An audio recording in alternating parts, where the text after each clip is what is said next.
My client wants to make sure the truth gets out.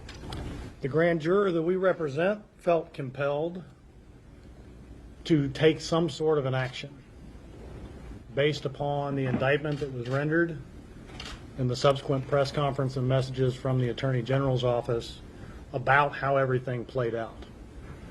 At this time, we filed a motion late yesterday to release any recordings, transcripts, reports, etc. of the grand jury.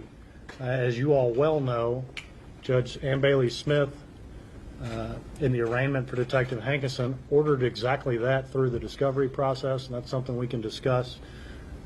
If you all ask the questions, I'll happily address it. But the other part of our motion also was to get a declaration of rights for our client, which would also apply to any other grand juror that was a part of this process. Specifically, we wanted to know from the court system if a grand juror would have the right to speak freely without fear of prosecution, persecution, condemnation, torment, etc., about their experience as a grand juror in this proceeding. Again, our client felt compelled to take action, but before our client can discuss these things freely, they needed to know with the rights and duties as deemed by the court. This is not a situation or a case where anyone should be acting without an abundance of caution and exploring all of their options appropriately before they start speaking freely to the press. That includes all interested parties. The grand juror wisely sought some guidance and decided ultimately to file the motion.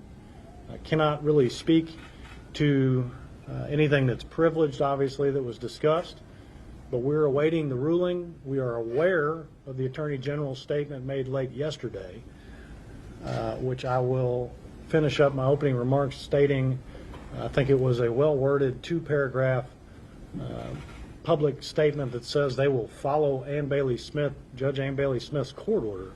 I'm not sure it really says much more than that. The primary concern that our client has is if you watched the press conference after the reading of the indictment, the Attorney General laid a lot of responsibility at the grand juror's feet. If you look at the statement that the Attorney General's office released yesterday, they attempted to walk that back. And I think the concerns, as we noted in our motion of the grand juror, probably got their attention.